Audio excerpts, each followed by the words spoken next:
Assalamualaikum warahmatullahi wabarakatuh. Teman-teman sekalian, pernahkah kamu merasa dunia terlalu sempit, padahal ruang di sekitarmu itu luas?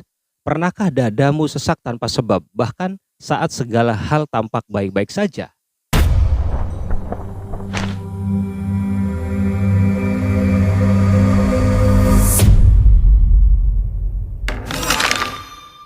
Kita hidup di zaman serba cepat, semua berlomba, semua berebut, semua ingin lebih dulu, lebih tinggi, dan lebih banyak. Namun semakin kita berlari, semakin terasa hati ini tertinggal, lelah, sunyi, sesak. Padahal yang kita cari sejatinya sederhana, hati yang lapang. Tapi di mana kita mencarinya? Di mall, di medsos, atau di rekening bank? Para sufi telah menempuh jalan ini jauh sebelum kita. Mereka menemukan kunci lapangnya hati, ialah bukan di luar tapi di dalam. Mari kita susuri jejak mereka, menyelami kearifan yang mereka wariskan dalam perjalanan menuju hati yang lapang.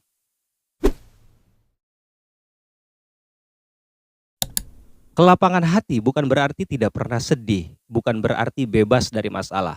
Lapang hati adalah ketika badai datang, tapi jiwamu tetap tenang. Ketika ditolak, kamu tidak marah. Ketika dihina, kamu tidak hancur. Ketika kehilangan, kamu tetap bersyukur. Syekh Abdul Qadir Ajelani berkata, hati yang lapang adalah hati yang tidak tergantung pada makhluk, tapi hanya pada Sang Kholik. Kelapangan adalah ruang batin yang cukup luas untuk menerima segala takdir, suka maupun duka, tanpa menggugat, tanpa mengeluh, tanpa memberontak.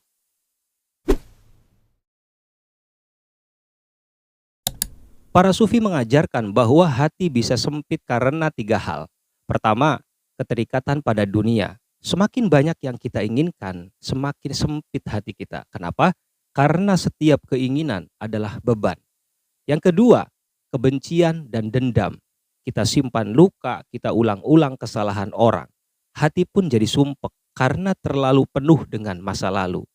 Yang ketiga, kurangnya ridho kepada takdir. Kita menolak yang sudah terjadi, ingin semua sesuai rencana kita. Padahal di luar kuasa kita ada kebijaksanaan Allah yang tak terlihat.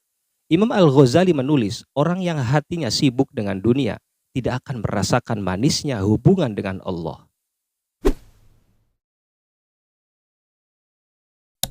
Lalu apa saja kunci kelapangan hati dari para sufi? Pertama, zikir dan kesadaran hadir. Zikir bukan hanya mengucap lafaz-lafaz indah, zikir adalah kesadaran akan kehadiran Allah. Ketika hati selalu ingat kepada Allah, maka tak ada ruang bagi kecemasan untuk berkembang. Seperti yang dikatakan Syekh Ibnu Athaillah, janganlah engkau bersedih karena apa yang telah luput darimu, sebab apa yang ditakdirkan untukmu tak akan meleset darimu. Zikir membuat hati ini ringan. Kita sadar bahwa kita tidak mengendalikan segalanya. Allah lah sang pemegang takdir. Kedua, memaafkan dan mencintai. Sufi terkenal lembut, bukan karena mereka lemah, tapi karena mereka tahu kebencian membakar rumah jiwa dari dalam. Mereka memilih memaafkan bukan demi orang lain, tetapi demi kelapangan hati mereka sendiri. Robiah Al-Adawiyah berkata, aku tidak ingin masuk surga jika di hatiku masih ada dendam kepada satu manusia pun. Memaafkan bukan berarti melupakan kesalahan orang, tetapi melepaskan beban yang tak perlu kita bawa. Yang ketiga, ridho dan pasrah. Lapangnya hati ada pada penerimaan. Ridho adalah ilmu tertinggi dalam tasawuf. Saat kita menerima takdir, bukan hanya karena kita terpaksa, tapi karena kita yakin di baliknya ada cinta Allah Subhanahu wa Ta'ala. Maulana Rumi menulis, apapun yang terjadi padamu, terimalah dengan terbuka, karena mungkin itu adalah pintu menuju kebahagiaan yang tersembunyi.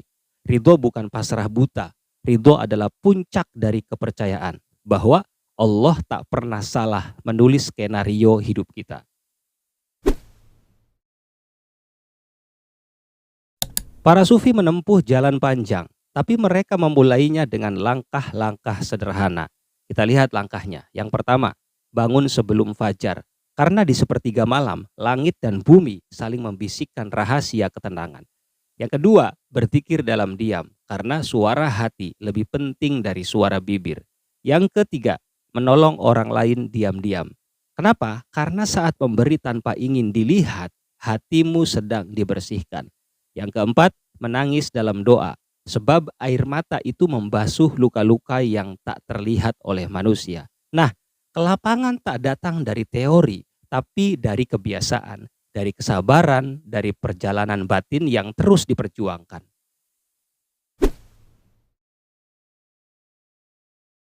Jangan bayangkan sufi sebagai orang yang jauh dari kita. Di zaman ini, sufi bisa jadi tetanggamu, teman sekantor, atau bahkan dirimu sendiri. Menjadi sufi hari ini bukan berarti tinggal di gunung, tapi memilih hidup dengan hati yang tidak penuh nafsu, menahan diri dari keluh kesah, menyebar kedamaian, dan menjaga hati agar tidak sempit oleh dunia. Syekh Ahmad Zarruq berkata, jalan para sufi bukan jalan meninggalkan dunia, tetapi menjadikan dunia sebagai tangga menuju Allah. Lapangkan hatimu hari ini, bukan karena semua masalahmu selesai, tapi karena kamu memilih untuk percaya bahwa Allah bersamamu. Bahwa semua ini, baik suka maupun duka, adalah cara Allah membentuk jiwamu.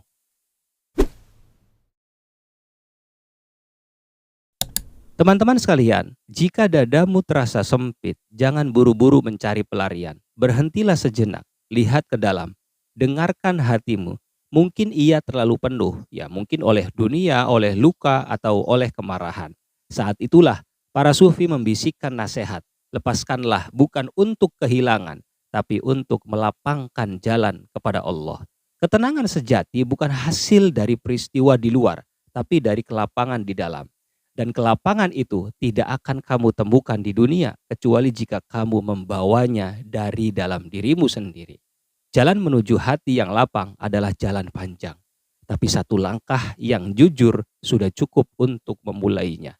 Semoga kita semua diberi hati yang lapang, hati yang tidak mudah mengeluh, hati yang tidak mudah marah, dan tidak mudah kecewa.